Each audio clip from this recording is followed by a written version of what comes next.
Go ahead. Okay. Good morning. I'm pleased to be here with Premier Kenney and Minister Toews for an important announcement regarding our government's support of Alberta's technology and innovation sector. I would like to thank Improbable for hosting us here today. They're a great example of a company that is employing Albertans located right here in the heart of Edmonton. The tech and innovation ecosystem is vital to Alberta's economy, both now and in the future. That's why our government formed the Innovation Capital Working Group, consisting of representatives from key areas of Alberta's tech, business, academic, and financial communities. The group was established to provide government with advice on how to incentivize capital investment in the province's tech and innovation ecosystems. They consulted heavily with the technology and innovation, venture capital, and business experts in our province and developed their report based on those consultations. We received the group's report, and now we're acting on several of the group's recommendations to help jumpstart the economy and build additional strength in the tech sector. I want to thank each of the members of the group for their hard work and extensive consultation. Our two co-chairs, the President of the Business Council of Alberta, Adam Legg, and the Dean of the University of Alberta School of Business, Joseph Doucette, as well as Susan Anderson, Derek Hunter, Corey Jansen, Christina Milkey, and David Vanka. Their expertise and dedication provided us with key insights that are going to be critical to the development of our technology and innovation strategy this fall and the measures that we announced as part of Alberta's economic recovery plan. Now, more than ever, we want to ensure Alberta businesses, our job creators, have the support they need to not only recover from the effects of the COVID-19 pandemic, but to become stronger than ever. Our announcement today is a key element of our government's recovery plan to create jobs and diversify our economy. Through this plan, we are building on our economic strengths to attract investment and position our province for prosperity. And we know that a key to prosperity is fostering growth and development in technology and innovation. We know that technology and innovation are not only sectors in and of themselves, but rather enable all sectors to grow. Energy, agriculture, aerospace, healthcare, and video gaming, as we see here today, are part of this ecosystem. Now, I would like to welcome Premier Kenney so that he can provide more information on how we are making Alberta the destination of choice for technology investors. Thanks very much, Tanya, and thanks to our hosts here at Improbable for welcoming us in downtown Edmonton. Great to see the work that they're doing to create a product, hopefully, that will be sold all around the world as a real example of innovation in this province. We all know that this has been an amazingly tough year for Alberta's economy, the largest global economic contraction in a century. On top of it, the largest collapse in energy prices in history, and all of that on top of 5 years of economic adversity. And that's why since day one of the COVID crisis, Alberta's government has been focused on protecting both lives and livelihoods.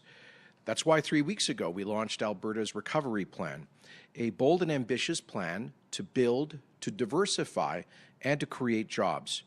Part of this involves, of course, the largest ever capital build program in the province's history, creating an estimated 50,000 jobs through an unprecedented $10 billion investment to build the architecture of tomorrow's economy, from roads and highways to infrastructure projects and schools and hospitals, irrigation projects, pipelines, and so much more.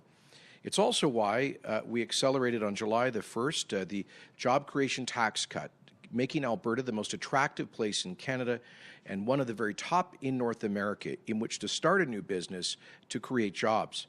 It's also why we are ensuring a future for our province's largest industry, an industry which is increasingly driven by innovation and technology, our energy sector, doing so in part by creating thousands of good jobs for folks in the service sector through the billion-dollar site rehabilitation program and the historic investment to begin construction on Keystone XL, also creating thousands of jobs.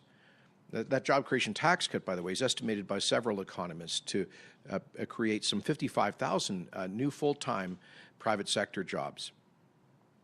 But it's also why we identified a number of important sector strategies to accelerate the diversification of Alberta's economy. We have a good story on diversification that we don't celebrate enough. Alberta's economy is, we've seen the oil and gas sector is a smaller segment of our economy today than it was 40 years ago, while other sectors like services and technology have continued to grow year after year. But we can and should be doing so much more because technology isn't just a sector. In fact, it is the future of all sectors. And that's why we will be releasing in the weeks to come a ambitious technology and innovation sector strategy. But we're here today to launch a critical part of it. And that is the Innovation Employment Grant to help support tech companies as they invest in critical innovations that create jobs today while supporting a more diversified Alberta economy in the future. This program will help small and medium-sized businesses that make up the bulk of the startup sector. Alberta's government will do this by offering a grant of up to 20% for businesses that are investing in research and development. This supports those firms and companies that are investing in Alberta, that are creating jobs here, and are helping create a more diversified economy. This Innovation Employment Grant will also bring in new job-creating investment as new firms and businesses look to take advantage of all that this province has to offer. Companies that come to create jobs in Alberta through tech and innovation will be able to benefit from this grant, from support through the Alberta Enterprise Corporation, and from the lowest tax rate on job creators of the 10 provinces and lower than 44 of the U.S. states. This means that there is support for these job creators at every stage of their development, including their startup phase when they aren't actually reporting profits, but they're in that critical phase that says so many startups don't make it through. That's why they need this kind of support, and that's the advice that we've taken from the Innovation Capital Working Group.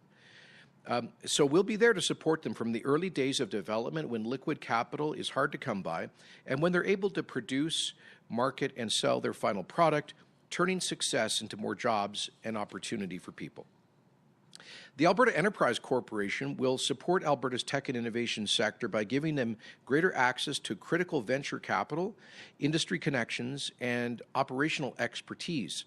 To help support this and to ensure the support is available as quickly as possible, Alberta's government is providing an additional $175 million over 3 years to Alberta Enterprise Corporation, which we estimate will create up to 4,000 new jobs. This additional funding will have an immediate impact as eligible companies will be able to invest in Alberta and create new jobs in our province when they're needed most. Finally, another important element of the tech and innovation strategy will be ensuring that we have people with the right skills for the tech sector. We're doing so in part through our Skills for Jobs initiative, which is encouraging and incentivizing experiential learning, including in the innovation sector, for example, by expanding support for apprenticeship programs, including in high schools, including for tech jobs like, for example, coding. It's also will be supported through the Alberta Advantage immigration strategy, in particular through the startup visa, which we'll be launching in the weeks to come, to ensure that to address what many tech businesses report as a shortage of people with relevant skills for the innovation sector. So altogether, this is a robust plan. We are going to have the strongest incentives in Canada for tech and innovation, leading to the lowest business tax rates once these companies become profitable, supporting access to venture capital through Alberta Enterprise Corporation, and supporting the future skill and labor market needs of this critical industry through the Alberta Advantage Immigration Program and the Skills for Jobs strategy. So very excited about what this represents for the future, and with that I'm going to hand it over to Finance Minister Toews. Well, thank you, Premier, and thank you, Minister Fir.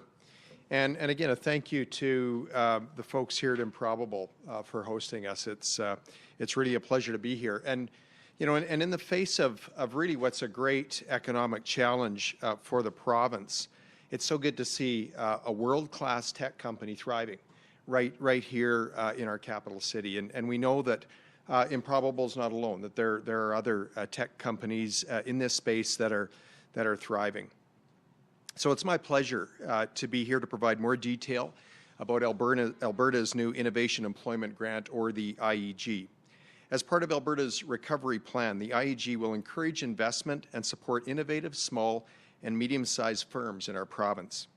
Beginning on January 1st, 2021, the IEG will provide companies with grants worth up to 20% of eligible research and development expenditures.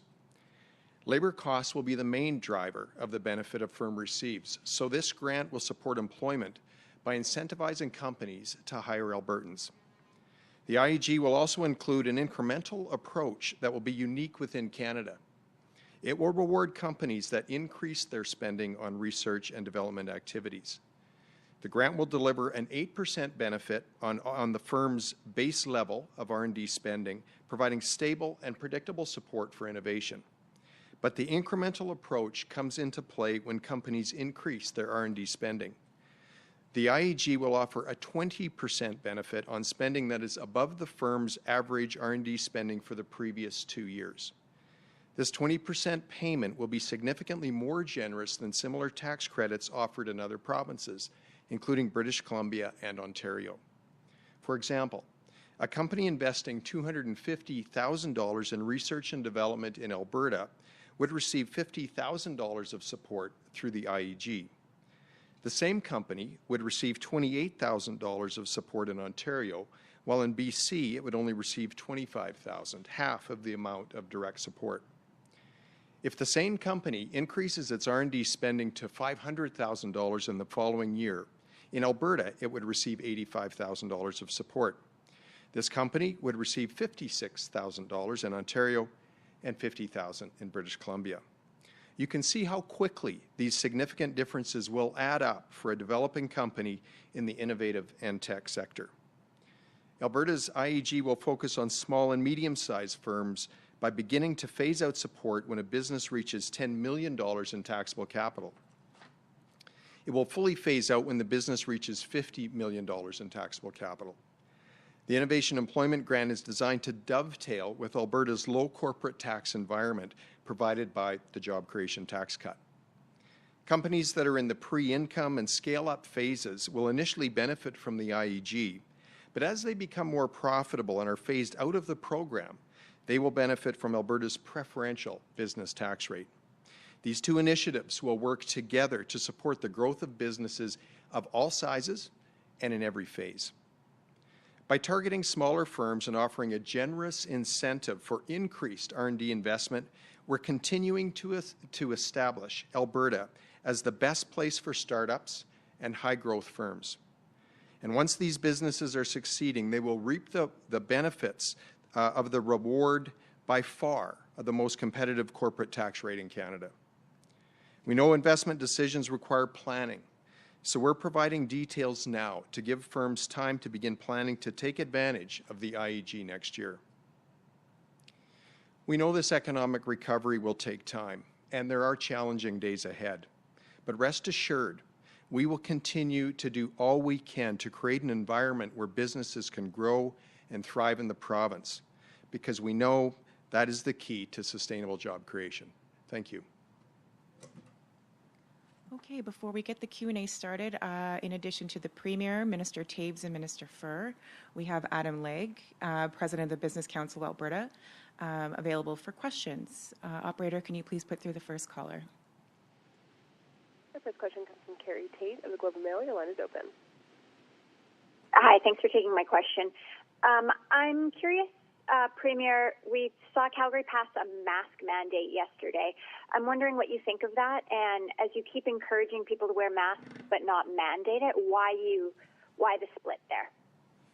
Well, we've said we'll respect a decision of municipalities in that regard. We think these decisions are better taken locally. This is a huge and diverse province. The challenges that a very dense city might face on crowded buses is couldn't be more different than a remote rural municipality where there are no active cases. So we think a one-size-fits-all approach for a huge, vast, diverse province like this doesn't make sense. Secondly, I want to remind you that I've been advocating for widespread use of masks where people cannot physically distance since long before the Public Health Agency of Canada, the World Health Organization, were doing so.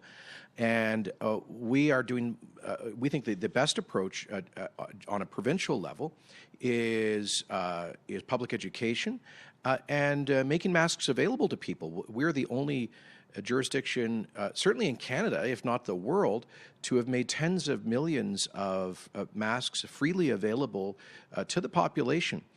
That's partly just been to kind of normalize the concept of mask wearing. We know that in Asian countries, which have had I'll take you back to my televised address to Albertans in mid-March. I said, I think we really need to follow the successful strategy of Asian countries like Taiwan, South Korea, Singapore, and Hong Kong, one common element of which is widespread mask use. That's been normal for a very long time in those cultures, dealing with pandemics in the past. It's not something we're familiar with here. I would remind Albertans who are skeptical or frustrated with this that it's not completely new. Back in 1918, 1919, you can go back and read articles. We were having these debates back then, but people accepted the need to keep others safe. And I would finally just point out, like as I say, the cities, if they decide to go in that direction, that's their decision. They're accountable to their voters. They're dealing with a much denser population than we do in other parts of the province. Finally,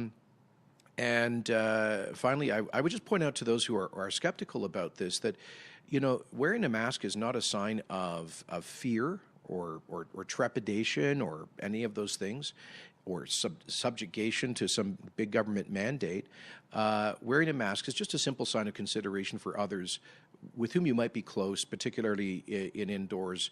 It doesn't prevent you from the wearer of the mask from being infected, but it can significantly, according to overwhelming scientific data, it can help to reduce the chances of the mask wearer from unwittingly spreading the virus to someone else. So it's just a mark of consideration, and I believe that's very much in the part of the Alberta spirit.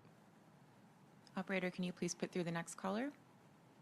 Our next question comes from Rick Bell of the Calgary Sun. Your line is open. Good morning, Premier. Following that, I understand that you're respecting the wishes of the Calgary City Council.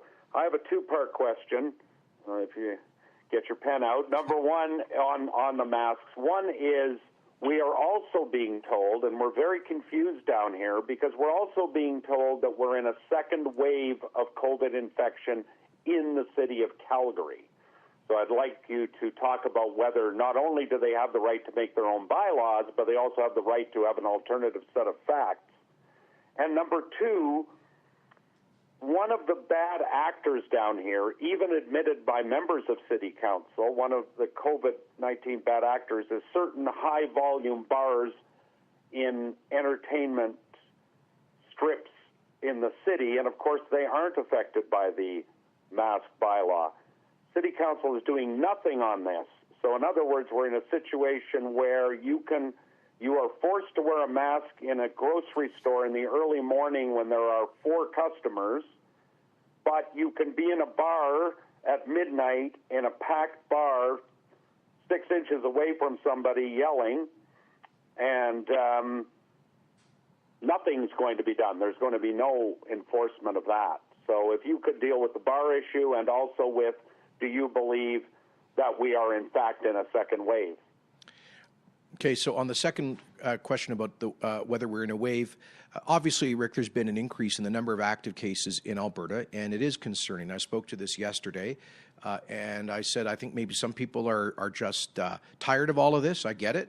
Or they think maybe they're young and therefore immune, or maybe they think this whole thing is exaggerated. But whatever the reason is, I think some people, a minority of people, are less careful about the public health guidelines than they were a month, 3, 4 months ago.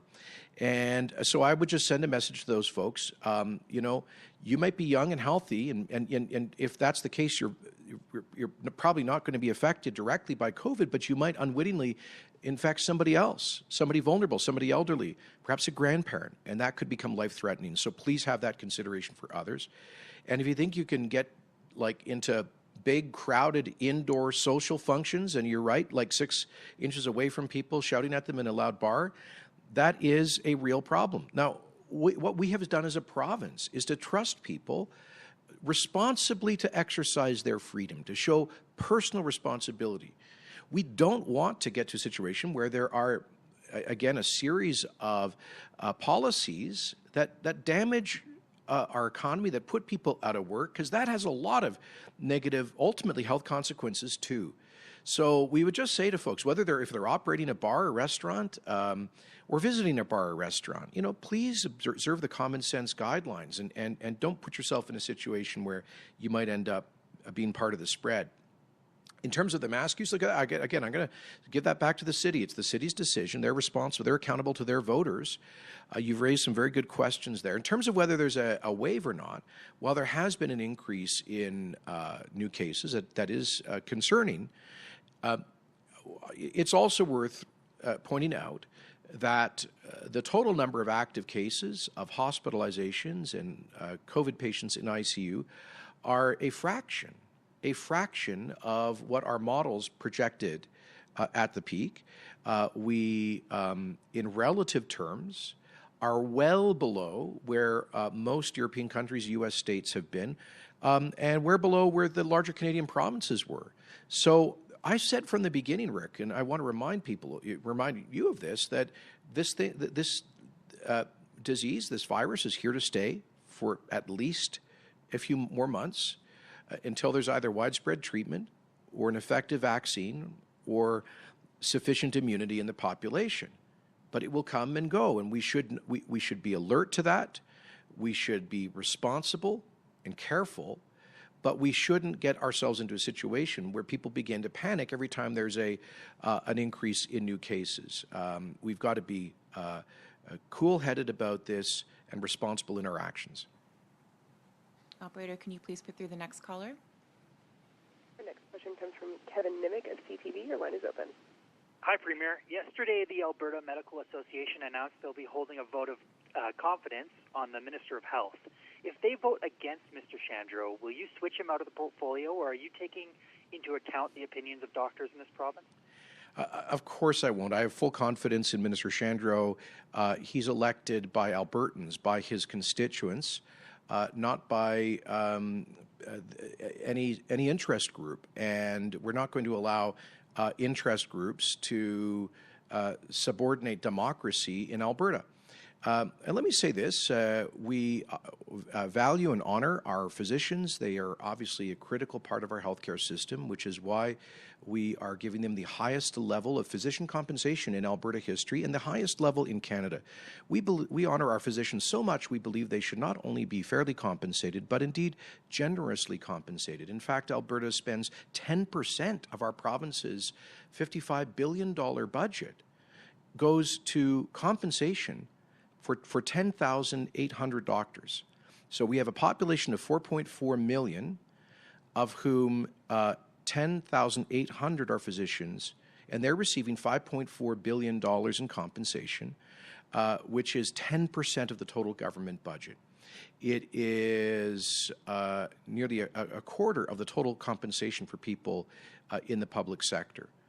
Actually, no, yeah, that's correct. So our point is simply this, that we cannot continue to see average annual increases of over 6% in physician compensation in the middle of a fiscal and economic crisis where private sector families have seen their incomes decline by about 10%, and most people in the public sector have seen wage zeros in their incomes for the past several years.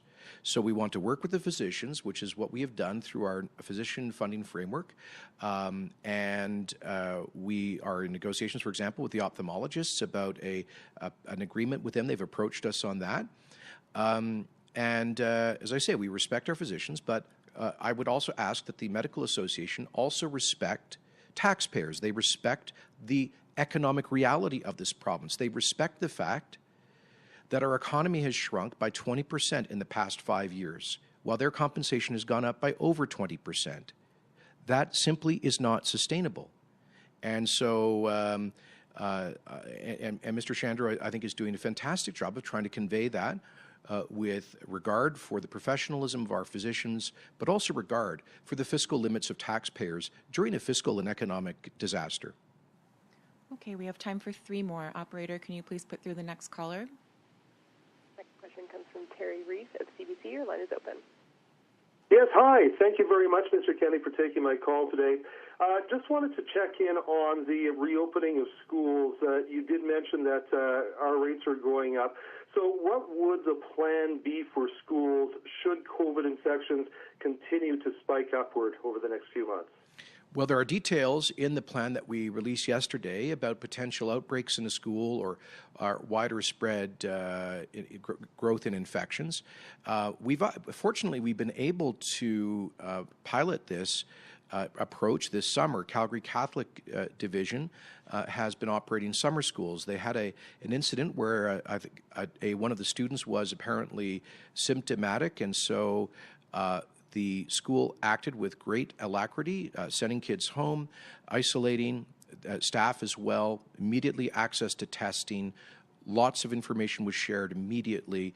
Thankfully, that student tested negative, and they were able to come back and restart the class. So that was a good dry run of how this would happen if and when there will be infections. There's no doubt there will be amongst 750,000 students and tens of thousands of staff. And so, if there's a local outbreak of significant spike in new active cases in a particular community, the principal, superintendent, and school board will consult with Alberta Health Services and the Chief Medical Officer on Health on what the appropriate response is. I want to underscore that many jurisdictions around the world who have had the best track record in fighting COVID-19 have kept their schools operating at full capacity, by the way, with higher classroom density than we have here in Alberta. I talked earlier about the best performers in the world in combating COVID. Taiwan, South Korea, Singapore, and Hong Kong are amongst them. All 4 of those very dense countries maintained the full operation of their K-12 schools throughout the pandemic, and I'm not aware of any significant problems. In fact, all of those countries have had extremely low levels of infections. It's all, as I mentioned yesterday, it's equally true that a number of European jurisdictions, like Denmark and the Netherlands, amongst others, reopened schools after the peak of the pandemic and have not experienced outbreaks or health problems as a result. So we have lots of encouraging data from around the world that has informed our decision to reopen, together with the views of 86% of Alberta parents who say that they want the schools open. I'd like to just close this by reminding folks what Dr. Hinshaw said yesterday. We can't eliminate the risk of people contracting this virus, and that includes prospectively students and school staff. We have to manage the risk, and that's exactly what we're doing in a prudent and careful way. We also have to be mindful of the risk of shutting things down indefinitely. In this case, the risk to the mental health and the life prospects of children if they go through potentially a year or 2 without getting back into the classrooms. So there is, I think, a growing consensus amongst pediatricians and amongst child welfare experts that there are huge negative consequences for the mental health and the life prospects of children if they're locked out of the schools indefinitely. So we think we're taking the responsible approach to manage risk, learning from the example of other successful jurisdictions. Operator, can you please put through the next caller? Our next question comes from Shannon Scott of CBC. Your line is open. Oh, hi. I'm hoping that Adam Legg might be able to comment for us on the Calgary mask bylaw and what he's hearing from his members about the new rule.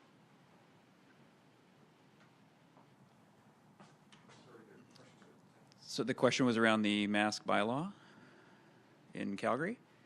Yep. Our members have been long put in place a lot of these safety protocols and procedures in their offices and in their plants, and have operated very successfully. To our knowledge, none of our members have had a case of COVID-19 amongst their workforce. You know, there are measures that the City of Calgary took yesterday to put in place mandatory masks. We do acknowledge that was probably the right move in light of what we're seeing in Calgary. As the Premier said, it is individual jurisdictional choice, but we do applaud the City of Calgary for taking that measure, given what we're seeing here in the larger centre. Okay, we have time for one more. Operator, can you please put through the last caller? Final question for today comes from Audrey Nouveau of Radio Canada. Your line is open. Hi, my question is for Premier Kenney. If you could answer in English and in French, I'm sure it will be helpful for my colleagues too. We've just heard that the Alberta RCMP is laying 4 charges of terrorism against an Alberta man from Calgary for his activities with Islamic State. So it's a man from Calgary who was in Syria in 2013-2014. How do you react to knowing that these charges were laid 7 years after the fact? And do you think that Alberta is well protected against such terrorism-linked people?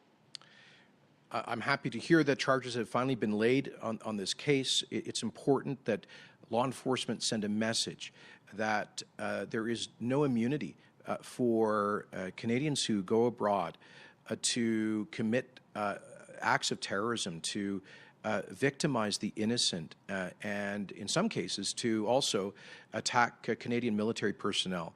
Very, very important that we underscore that there are the strongest possible legal sanctions for that kind of gross, violent behavior targeting the innocent.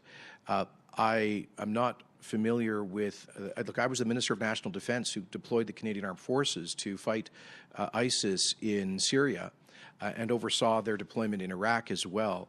And so this matters a lot to me. It was outrageous to see Canadians leaving the peace and security of this country that's given them so much freedom and opportunity to go abroad effectively to fight Canadian troops who were standing up for international security, peace and democracy. So I'm glad there's finally been at least one charge. I hope there are other ongoing investigations, because we do know that there were dozens of Canadian so-called foreign fighters who went abroad to join ISIS and similar deeply hateful terrorist organizations. I'm sorry it took 7 years to see these charges laid, but I'm not familiar with the details of the case, and I'll offer the same in French. Je suis heureux qu'enfin on a vu les charges criminelles les accusations criminelles contre un membre de Daesh, de l'État islamique provenant du Canada, parce que c'est un crime grave et épouvantable à quitter la sécurité, la paix du Canada pour aller outre-mer, pour combattre, dans certains cas, les forces armées canadiennes et pour commettre les actes terroristes contre les innocents. C'est dégueulasse, et je suis heureux qu'enfin on a vu une charge, parce que je sais, comme un ancien ministre de Défense nationale, qu'il y a eu les dizaines des Canadiens qui ont quitté notre pays pour participer dans ces groupes terroristes comme l'État islamique. Je suis désolé que ça a pris 7 ans, mais enfin, je ne suis pas au courant des détails du cas. J'espère qu'il y a les enquêtes criminelles contre les autres soi-disant combattants qui ont voyagé outre-mer pour s'attaquer les Canadiens et les innocents. That concludes the Q&A. Thanks very much, everyone. Thank you. And we